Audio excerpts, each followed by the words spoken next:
Hello students, how are you? Myself Parveen Yadav, working as an assistant professor in CSC and BC department in St. Andrews Institute of Technology and Management.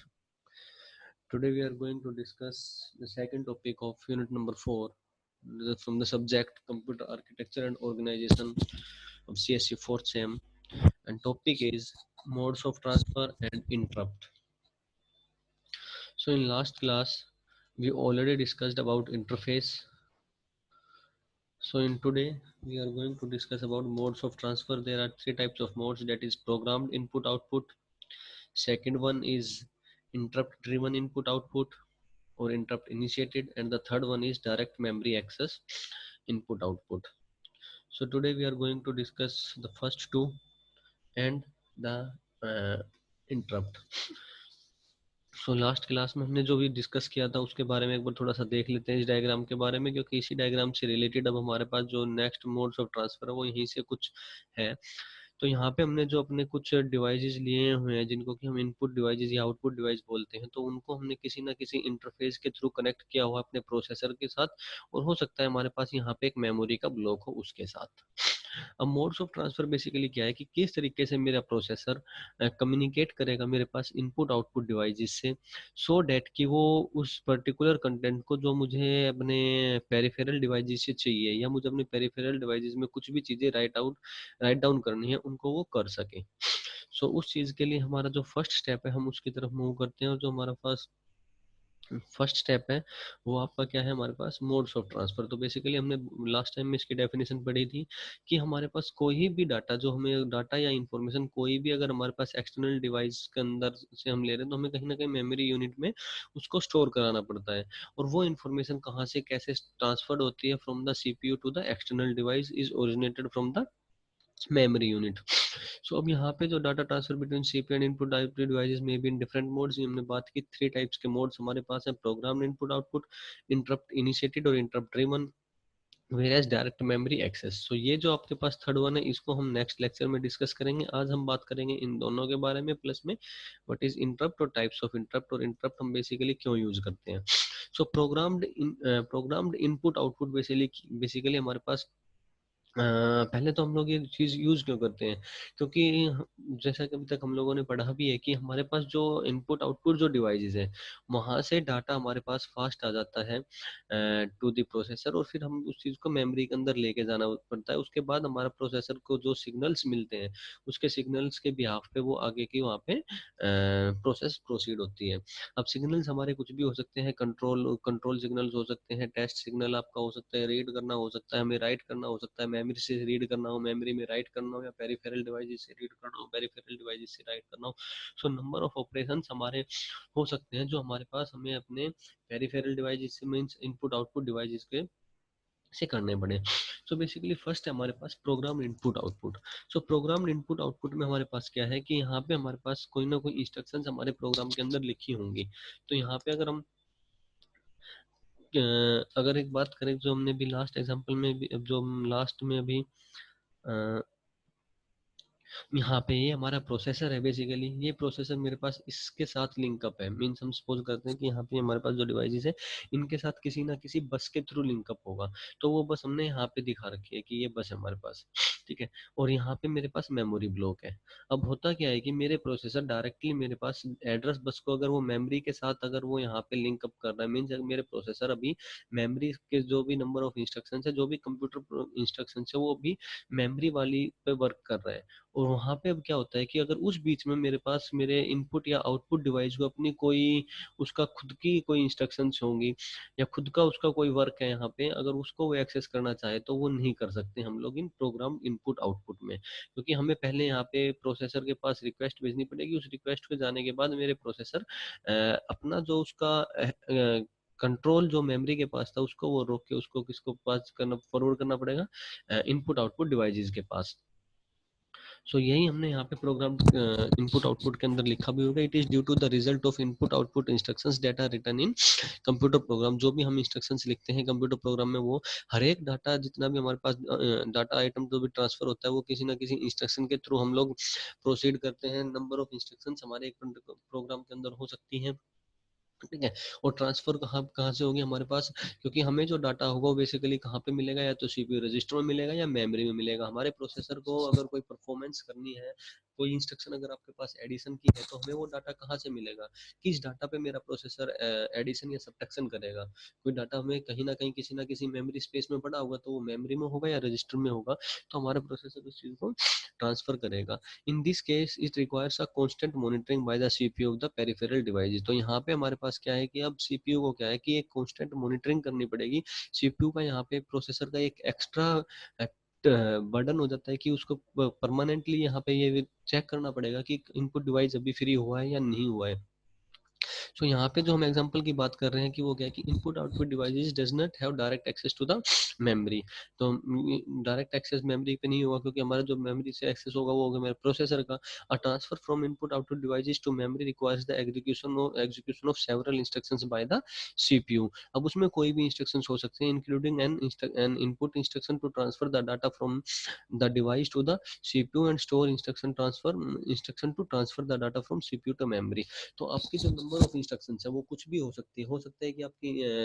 एक instruction आ रखी हो जिसमें आपको addition करना हो दो values जो आपके पास मेमोरी में पड़ी है, तो प्रोसेसर के लिए एक इजी टास्क होगा कि वो प्रोसेसर मेमोरी के पास जाएगा, वहां से वो दो पर्टिकुलर एड्रेस से दोनों डाटा का उठाएगा, उसको एडिशन करेगा, उसको स्टोर करा देगा। बट यहीं पे अगर एक वैल्यू उसको मेमोरी से मिले और दूसरी वैल्यू अगर उसको किसी ना किसी इनपुट डिवाइस से उठानी है, तो वहाँ पे उसके लिए एक प्रॉब्लम क्रिएट हो जाएगी, क्योंकि मेमोरी से जो डाटा इजीली उठा लेगा, but at the same time अब उसको क्या करना पड़ेगा, इनपुट आउटपुट जो हमारे पास मेरा इंटरफेस है, इनपुट आउटपुट जो हमारे पास डिवाइस है, वहाँ पे जो सीपीयू प्रोसेसर के साथ जो इंटरफेस हमने बीच में बनाया हुआ है, उसको सीपीयू क्या करेगा कि एक सिग्नल सेंड ऑन करेगा कि अब तुम अपना डाटा मुझे प्रोवाइड कराओ। तो सपोज करो कि अब मेमोरी पे जो उसको डाटा मिला था 5, तो वो कुछ टाइम के लिए वो 5 वहाँ पे होगा, रहेगा। बट आप देखो कि जब वो वैल्यू हमारे पास कीबोर्ड से या हम किसी और इनपुट डिवाइस से डाटा अगर वहाँ पे एक्सेस कराना चाह रहे हैं, तो उस डाटा को आने में मेरे प्रोसेसर तक टाइम लगेगा। ठीक है। तो वो जो टाइम है हमारे पास, और उस टाइम में मेरा सीपीयू क्या करेगा, अब जो बाकी की इंस्ट्रक्शन है उनको एग्जीक्यूट नहीं कर पाएगा। सो दैट मीन्स कि जो वो बीच में टाइम लग रहा है मेरे प्रोसेसर को मेमोरी पे जो कंट्रोल था उसको छोड़कर मेरे प्रोसेसर को इनपुट आउटपुट पे जाके उस डाटा को पर्टिकुलर को लेना और फिर उस डाटा को स्टोर करा के एग्जीक्यूशन कराना। तो उस बीच में जो टाइम बचता है, जो टाइम लगता है मेरे पास, उस टाइम पे मेरे पास हम कह सकते हैं कि मेरा जो सीपीयू है वो उस टाइम में आइडल कंडीशन में रहेगा, क्योंकि इंटरफेस को एक्सेस दे चुका है, इंटरफेस वहां से वैल्यू उठाएगा, देन वो मेमोरी में जाएगी, फिर उस मेमोरी को मेरा प्रोसेसर लेगा। तो उस टाइम पे मेरे पास वेस्टेज ऑफ मेमोरी टाइम है। ठीक है। In program input output the CPU stays in the program loop until the input output unit indicates that it is ready for data transfer. तो यही है, यहाँ पे जब तक हमारे पास इनपुट आउटपुट कोई यहाँ पे जो इंटरफेस है वहां से अगर उसका कोई एक सिग्नल जनरेट नहीं होता, तब तक मेरे पास जो प्रोग्राम है, मेरा प्रोसेसर उस पर्टिकुलर प्रोग्राम को रनिंग मोड में चलाता रहेगा, एग्जीक्यूट करता रहेगा। और यहीं पे हमारे पास क्या होगा कि this is a time consume process, so since it needlessly keeps the CPU busy, this situation can be avoiding by interrupt facility. तो प्रोग्राम्ड इनपुट आउटपुट में बेसिकली क्या है कि हमारे पास एक नंबर ऑफ इंस्ट्रक्शंस आपके पास होंगी, वो नंबर ऑफ इंस्ट्रक्शंस जो आपका प्रोग्राम है वो एग्जीक्यूशन चलता रहेगा। बट इस बीच में अगर कोई ना कोई भी इनपुट डिवाइस जिससे अगर आपका कोई ना कोई डाटा प्रोसेस फॉरवर्ड करना है, तो प्रोसेसर को मेरे को क्या करना पड़ेगा कि जो मेमोरी यूनिट पे उसने कंट्रोल किया हुआ, तो उस मेमोरी यूनिट के कंट्रोल को छोड़कर मेरे इनपुट आउटपुट के कंट्रोल पर सिग्नल सेंड करना पड़ेगा, और इनपुट आउटपुट इंटरफेस जो होगा वो वहां से उस पर्टिकुलर इनपुट आउटपुट जो भी डाटा हम लोग ले रहे हैं वहां से उस डाटा को अपने बफर में स्टोर कराएगा, देन उस बफर से वो डाटा मेरे मेमोरी में स्टोर होगा, और फिर प्रोसेसर उस मेमोरी से उस दूसरे डाटा को उठा के उस पर्टिकुलर इंस्ट्रक्शन को एग्जीक्यूट करेगा। तो ये हुआ आपका प्रोग्राम्ड इनपुट आउटपुट। और इस बीच में जो मेरे पास सीपीयू आइडल कंडीशन में रहेगा, कि मीन्स उस टाइम पे मेरा सीपीयू कोई भी काम नहीं कर रहा होगा, ये इसका बेसिक एक डिसएडवांटेज है। ठीक है। उसके बाद वो डायग्राम जो हमने भी डिस्कस किया है कि यहाँ पे हमारे पास सीपीयू है, डाटा बस होगा, हमने जो लास्ट डायग्राम में भी किया था एड्रेस बस भी है, इनपुट आउटपुट रीड सेंड करेंगे, ये हमारे पास यहाँ पे इंटरफेस है, ये हमारा इनपुट आउटपुट राइट है, और ये इनपुट आउटपुट डिवाइसेज है। इनपुट आउटपुट बस है, डाटा को चेक करेंगे, वैलिड अगर डाटा है तो एक्सेप्टेड, अदरवाइज नहीं। तो यहाँ पे हमने दो डाटा बस के लिए डाटा रजिस्टर भी है और एक स्टेटस रजिस्टर जो हमारे पास बताएगा कि यस इट इज वैलिड और नॉट। सो यहाँ पे ये हमारे पास क्या था कि सीपीयू क्या करेगा, एक सिग्नल जो हम बात कर रहे थे, सिग्नल जनरेट करेगा इनपुट आउटपुट रीड के लिए, इनपुट आउटपुट रीड के लिए या इनपुट आउटपुट राइट के लिए जो उसको चाहिए होगा, वो हमारे पास यहाँ पे इंटरफेस के पास आएगा। इंटरफेस देन यहाँ पे प्रोसीडिंग करेगा उसकी, और फिर उस डाटा को हमारे पास यहाँ पे हम लोग वापसी अपने प्रोसेसर के पास लेके आएंगे। तो ये डायग्राम है जो हमारे पास प्रोग्राम इनपुट आउटपुट में फॉलो करते हैं। यहाँ पे यही लिखा रीड द स्टेटस रजिस्टर, हम स्टेटस रजिस्टर चेक करेंगे, check the status of the flag bit और bit and branch to step 1 if not set, और step 3 if it is set. Means यहाँ पे अगर हमारे पास ये सेट हो जाएगा स्टेटस रजिस्टर में जो स्टेटस बिट है वो, अगर यहाँ पे हमारे पास फ्लैग सेट हो जाएगा तो हमारे पास स्टेप नंबर 3 पे करेंगे, डाटा को, डाटा रजिस्टर में डाटा होगा उसको वो रीड ऑन कर लेगा, अदरवाइज हम स्टेप 1 से कंटिन्यू करेंगे जो कि हमारे पास क्या था, रीड द स्टेटस रजिस्टर। अब यहाँ पे एक CPU is responsible for executing in this technique, CPU is responsible for executing data from the memory for output and storing the data in memory for executing. Means यहाँ पे वही होगा कि CPU हमारे पास रिस्पॉन्सिबल है सारा एग्जीक्यूशन में, data का मेमोरी से उठाए, memory from the memory for output और storing data in the memory for execution। तो यहाँ पे हमने एक फ्लो चार्ट बनाया हुआ है। यहाँ पे क्या है हमारे पास कि सीपीयू ने क्या इश्यू किया, एक रीड और write command input output module के पास सेंड की, जो यहाँ भी हम बता रहे कि इनपुट आउटपुट मॉड्यूल के लिए उसने एक कमांड सेंड करेगा, वो यहाँ पे इनपुट आउटपुट आपका इंटरफेस हो जाएगा, ये इनपुट आउटपुट आपका मॉड्यूल हो गया। तो यहाँ पे वो यहाँ पे क्या कर रहा है, सीपीयू ने एक इश्यूज कर दिया एक रीड और write command to input output module. अगर इनपुट आउटपुट मॉड्यूल इन्फॉर्म करेगा उसके स्टेटस के बारे में, अगर वो वहाँ पे फ्री होगा एट दैट टाइम, तो वहाँ पे स्टेटस आपको यहाँ पे चेक करोगे, अगर वो रेडी है हमारे पास तो हम यहाँ पे जाएंगे, अगर अदरवाइज वो बिजी है तो हमारे पास जो प्रोग्राम है वो प्रोग्राम वहीं पे कंटिन्यू करता रहेगा। या एट दैट मोमेंट पर अगर वो बिजी, तो मेरे पास अगर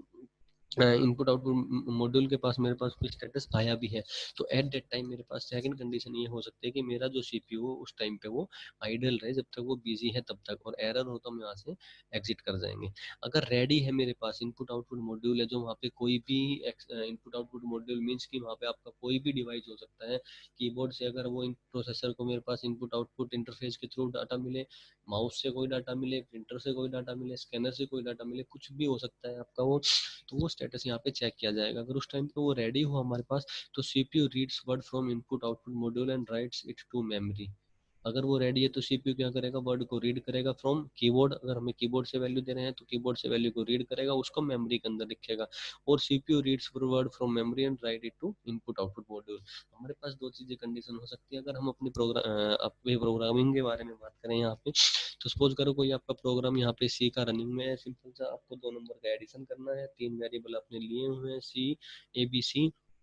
ए की वैल्यू जो है आपको ए और बी की वैल्यू बाय यूजिंग आपको कीबोर्ड से चाहिएगी। तो वही चीज़ें यहाँ पे होगी, पहले सीपीयू इश्यू करेगा एक रीड और write signal to the input output module, वो चेक करेगा कि उस टाइम पे आपका कीबोर्ड या इनपुट आउटपुट मॉड्यूल में जो भी जहाँ से भी आप इनपुट ले रहे हो कीबोर्ड से ले रहे हो वो फ्री है या नहीं है। और अगर वो वहाँ पे फ्री होगा तो यहाँ पे हमारा सीपीयू रीड क्या करेगा, वर्ड जो कि हम यहाँ पे कीबोर्ड से कोई वैल्यू प्रेस करेंगे, सपोज कि ए के केस में हमने 5 प्रेस की, बी के केस में हमने 6 प्रेस की, तो अब सीपीयू क्या करेगा, उस वैल्यू को अपने उस बफर में जो इनपुट आउटपुट के बफर में वहां से उस वैल्यू को उठाएगा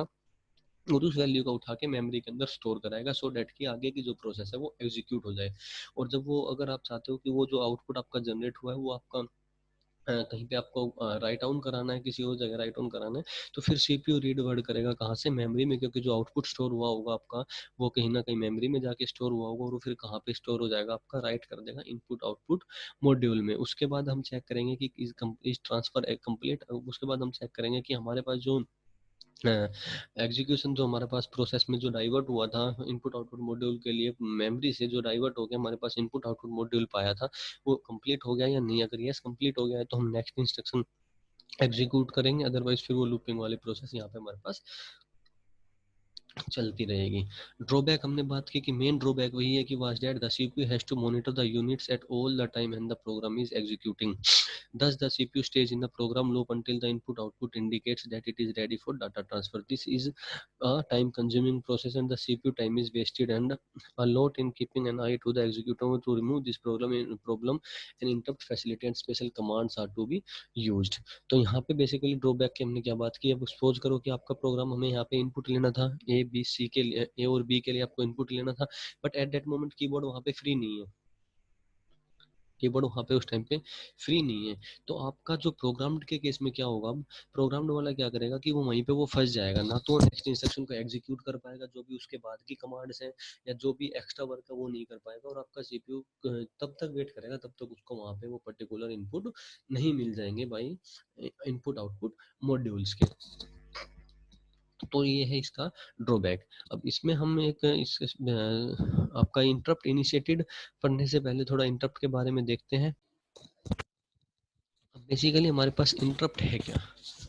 एक इंटरप्ट हम कह सकते हैं कि एक सिग्नल है जो कि मेरे पास मेरा जो एक डिवाइस जनरेट करेगा यहाँ पे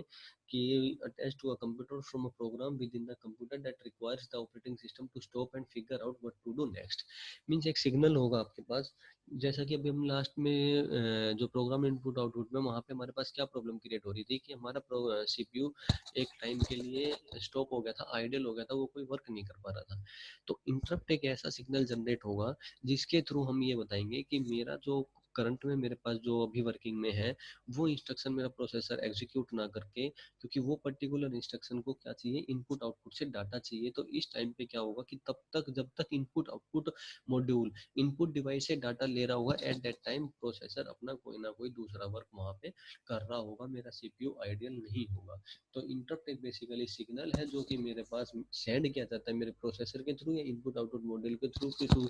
चेक कि whether the device is ready और नॉट। तो वही चीज़ हमने यहाँ पे लिखी है कि अगर वो यहाँ पे अगर रेडी है तो ठीक, अदरवाइज वो नेक्स्ट इंस्ट्रक्शन को रन करेगा। Almost all personal computer today are interrupt driven. They start down the list of computer instruction in one program and keep running the instruction until they can't go any further or an interrupt signal is sent। जब जब उसको interrupt signal यहाँ पे मिलेगा तो वो यहाँ पे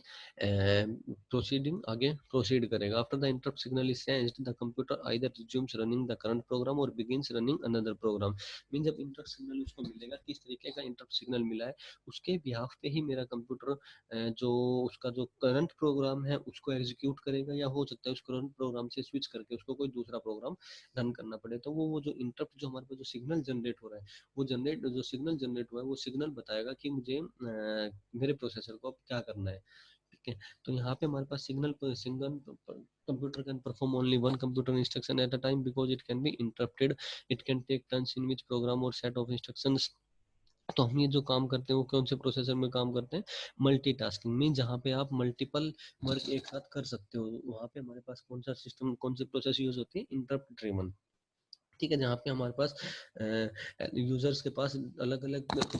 काम होते हैं सेम टाइम पे वर्किंग करने के लिए। The computer simply takes turns managing the programs that user starts। of course the computer operates at the speed that make it seems as though all of the users tasks are being performed at the same time। Means number of task है, हम number of task को एक साथ execute करना चाह रहे हैं, जो कि आपने मल्टीटास्किंग सिस्टम के अंदर फर्स्ट ईयर से पढ़ते हुए आ रहे हो।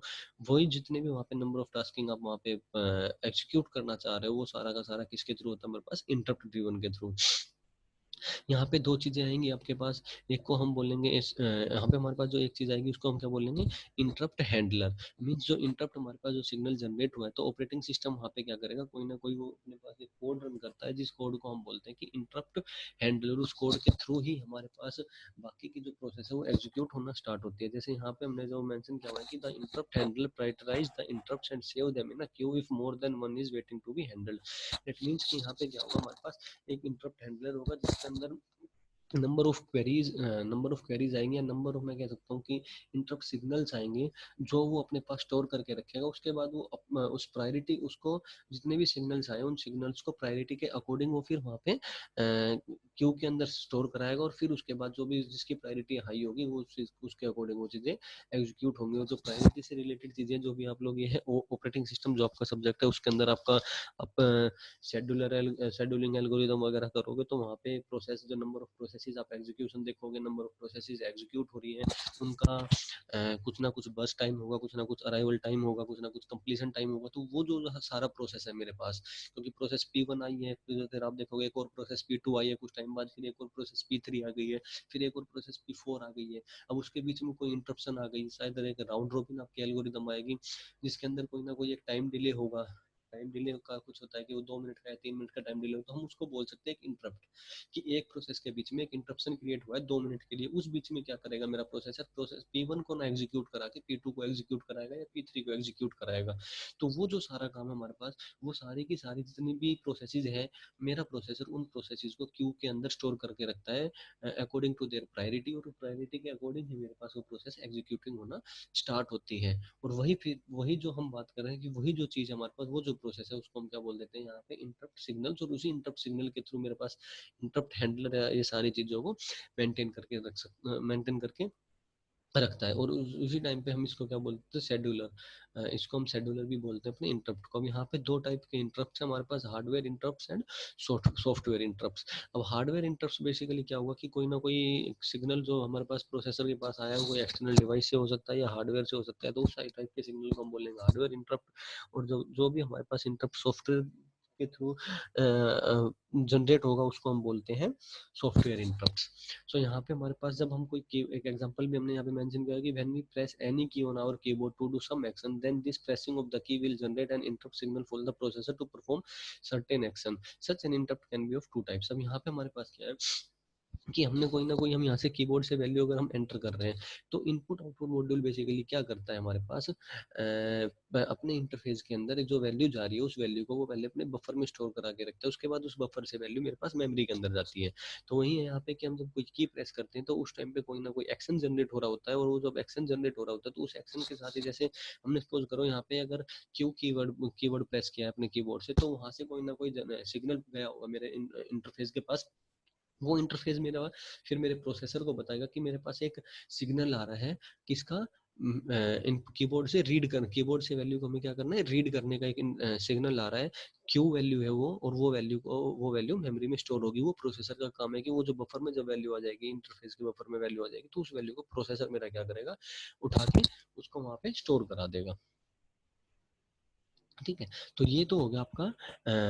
इंटरप्ट्स हार्डवेयर इंटरप्ट्स में। यहाँ पे आपके पास दो टाइप्स है, एक मास्केबल एक नॉन मास्केबल। मास्केबल बेसिकली वहाँ पे which can be delayed when a high priority interrupt has occurred at the same time, means वो इंटरप्ट जहाँ पे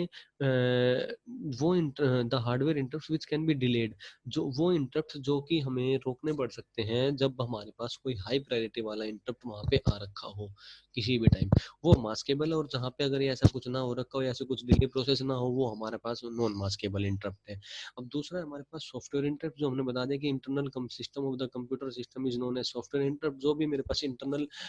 सॉफ्टवेयर की वजह से अगर कोई ऐसा इंटरप्ट जनरेट हुआ है, तो उसको हम क्या बोल देते हैं, सॉफ्टवेयर। ये हमारे पास दो टाइप्स के होंगे। फर्स्ट हमारे पास होगा the interrupts that are caused by software instruction. कुछ इंस्ट्रक्शंस ऐसी होंगी जो हमारे पास सॉफ्टवेयर के जो इंस्ट्रक्शंस के अकॉर्डिंग होगी, वो हमारे पास नॉर्मल सॉफ्टवेयर होंगी। और एक्सेप्शन आप लोग शायद सी प्लस प्लस में भी पढ़ा होगा, और आगे जो भी लैंग्वेजेस करोगे वहाँ पे आप लोग एक्सेप्शन या एरर के बारे में पढ़ोगे भी। तो यहाँ पे जो एक सिंपल सॉफ्टवेयर के रिगार्डिंग एक और अगर हम बात करें एक्सेप्शन बाय जीरो, अगर आप सी प्लस प्लस जावा के अंदर आप लोग प्रोग्राम कर रहे हो, तो वहाँ पे जब आप कोई वैल्यू को डिवाइड बाय जीरो कर रहे हो, तो वहाँ पे आप एक एक्सेप्शन जनरेट होती है। तो वो हमारे पास किस टाइप का इंटरप्ट हुआ, सॉफ्टवेयर एक्सेप्शन। तो ये आपके बेसिकली इंटरप्ट से रिगार्डिंग है। अब ये चीजें हमने क्यों पढ़ी हैं, क्योंकि ये हमारे पास इंटरप्ट का बेसिकली हमारे पास यूज आएगा आपका इसके अंदर, इंटरप्ट ड्रिवन या इंटरप्ट इनिशिएटेड के अंदर। अब बात करते हैं इंटरप्ट इनिशिएटेड की। वो डिसएडवांटेज हमारे पास प्रोग्राम इनपुट आउटपुट में जनरेट हो रहा था, उस डिसएडवांटेज को या उस ड्रॉबैक को रिमूव करने के लिए हम लोग यूज करते हैं इंटरप्ट ड्रिवन या इंटरप्ट इनिशिएटेड इनपुट आउटपुट। यहाँ पे हमारे पास क्या है कि हमारा प्रोसेसर कभी भी आइडियल फेज में नहीं जाएगा, कभी भी आइडियल स्टेज में नहीं जाएगा, वो एग्जीक्यूशन मोड में ही रहेगा। इधर उसको वहाँ पे इनपुट आउटपुट मॉड्यूल से इनपुट मिले, जो हमने बात की थी अभी हार्डवेयर इंटरप्ट वाले की, कीबोर्ड से कोई वैल्यू प्रेस की है तो वो सिग्नल सेंड होगा उसके पास। और या अगर उसको नहीं मिल रही होगी, तो जो मेरा प्रोसेसर मेरे मेमोरी से रिलेटेड जो भी वर्क कर रहा है, मेरी मेमोरी से रिलेटेड जितनी भी एग्जीक्यूशन वहाँ पे उसने परफॉर्म करनी होगी, वो वहाँ पे कर रहा होगा। तो बेसिकली इंटरप्ट इनिशिएटेड में मेरे पास क्या होगा, ये आपका क्या था कि अब वो केस में आपका सीपीयू केप्ट बिजी था, हमने डिस्कस कर लिया। This situation can be avoided by interrupt driven method for data transfer by interrupt facility and special commands to inform the interface to issue an interrupt request and जब भी हमारे पास इस type का होगा तो मेरे पास क्या होगा कि जो इंटरफेस होगा वो इश्यू करेगा कि इंटरप्ट रिक्वेस्ट सिग्नल को कि उसके पास एक डाटा अवेलेबल है, किसी एक डिवाइस से उसके पास डाटा आ रहा है, वो उस इंटरप्ट रिक्वेस्ट को मेरे प्रोसेसर के पास भेजेगा और मेरे प्रोसेसर उस चीज़ को एग्जीक्यूट करना स्टार्ट कर देंगे या उस डाटा को मेरा जो इंटरफेस है वहाँ से उस डाटा को लेंगे। तो यहाँ पे हमारे पास वही है कि एक इंटरप्ट जनरेट हो रहा होगा, वो इंटरप्ट जनरेट हो रहा होगा तो उस टाइम में मेरा प्रोसेसर क्या कर रहा होगा कि जब मेरा प्रोसेसर के पास वो सिग्नल आया होगा रीड करने के लिए तो मेरा प्रोसेसर उस सिग्नल को वहाँ पे इनपुट आउटपुट मॉड्यूल को कंट्रोल सेंड ऑन कर देगा और इनपुट आउटपुट इंटरफेस या इनपुट आउटपुट मॉड्यूल बोले तो वो अपना प्रोसेसिंग करते रहेंगे, कीबोर्ड से वैल्यू को लेते रहेंगे और अपने बफर में स्टोर कराते रहेंगे और उसी टाइम पे मेरा प्रोसेसर कोई ना कोई दूसरी इंस्ट्रक्शन को एग्जीक्यूट करता रहेगा। तो वही यहाँ पे हमने लिखा भी हुआ कि in the main time the CPU executes other program and the interface determines that the device is ready for data transfer, it generates an interrupt request and sends it to the computer. When the CPU receives such a signal, it temporarily stops the execution of the program and branches to a service program to process the input output transfer, and after completing it return back to task that it was originally performing. ठीक है। अब यहाँ पे इसके अंदर क्या है कि हमारे पास in this type of IO computer does not check the flag. First condition तो ये है कि जो हमने वहाँ पे बार बार फ्लैग को चेक करना पड़ रहा था कि अब सपोज करो कि प्रोग्राम इनपुट आउटपुट में आपके पास 5 इनपुट डिवाइसेज हैं, 3 इनपुट डिवाइसेज हैं, एक हमने कीबोर्ड ले लिया, एक हमने पेन ड्राइव ले ली, एक हमने प्रिंटर ले लिया। ठीक है। अब वहाँ से अगर सिग्नल जनरेट हो रहा है तीनों साइड से, यहाँ से कुछ ना कुछ मैं वर्ड में भी काम कर रहा हूँ, कोई कीवर्ड प्रेस कर रहे हैं अपने उसी बीच में मैंने कोई प्रिंट कमांड भी यहाँ पे सेंड ऑन कर दी, उसी बीच में हमने कोई डाटा से पेन ड्राइव से कोई डाटा कॉपी भी कर रहे हैं। तो अब मेरे प्रोसेसर के पास 3 कमांड्स गई हैं, मेरे प्रोसेसर के पास 3 इनपुट रिक्वेस्ट गई हैं। मेरा प्रोसेसर क्या करेगा, इंटरफेस को वैल्यू देगा और वो वन बाय वन को एग्जीक्यूशन फिर स्टार्ट होगी वहाँ पे। उस टाइम पे मेरा प्रोसेसर क्या करेगा, अपना एक्स्ट्रा दूसरा वर्क ना करके मेरे प्रोसेसर अपने फ्लैग को बार बार चेक करता रहेगा कि कोई डिवाइस अभी फ्री हुआ है या नहीं हुआ है या अभी भी बिजी है। तो वो प्रोग्राम इनपुट आउटपुट में था, यहाँ पे कंप्यूटर जो मेरा है, मेरा प्रोसेसर है, जो फ्लैग को चेक नहीं करेगा, वो अपना जो उसका टास्क जो परफॉर्म कर रहा था उस टास्क को परफॉर्म करता रहेगा। whenever any device wants the attention it sends the interrupt signal to the CPU। जब भी कोई सी डिवाइस को कोई चीज कोई भी इस टाइप का डाटा वगैरह सेंड करना होगा तो इंटरप्ट सिग्नल सेंड करेगा मेरे सीपीयू के पास। CPU then deviates from what it was doing, store the return address from the program counter and branch to the address of the subroutine. Means यहाँ पे क्या हो रहा होगा आपका कि सीपीयू को जब सिग्नल मिलेगा तो सीपीयू क्या करेगा, वहां से डाइवर्ट होकर क्या करेगा, अपने प्रोग्राम काउंटर को जो उस पे वो वर्क कर रहा था उस जो जिस भी एड्रेस पे वो वर्क कर रहा था उसको स्टोर कराएगा और वो मूव कर जाएगा मेरे पास दूसरे वाली इंस्ट्रक्शन जो उसको मिली है कि जहाँ से भी जिस भी इनपुट डिवाइस से जो भी इंटरप्ट जनरेट हुआ है वहाँ पे मूव कर जाएगा। तो यहाँ पे हमारे पास ब्रांच एड्रेस को चूज करने के दो वे हैं, that is one is the vectored interrupt and the second one is the non vectored interrupt. तो वेक्टर्ड इंटरप्ट में क्या होगा कि जो जब भी मेरे पास कोई भी इंटरप्ट वहाँ पे जनरेट हो रहा होगा तो वहाँ पे एक ब्रांच एड्रेस वहाँ पे या ब्रांच से रिलेटेड एक इन्फॉर्मेशन जनरेट हो रही होगी और उस इन्फॉर्मेशन को हम बोलेंगे वेक्टर्ड इनपुट। जबकि branch address is assign to the fixed address in the memory. और नॉन वेक्टर्ड के अंदर क्या होगा कि जो ब्रांच एड्रेस है मेरे पास वो फिक्स्ड होगा किसी ना किसी एड्रेस पे, मेमोरी के किसी ना किसी एड्रेस पर। ये हो जाएगा आपका नॉन वेक्टर्ड का। अब यहाँ पे हम बात करते हैं इसके डायग्राम से,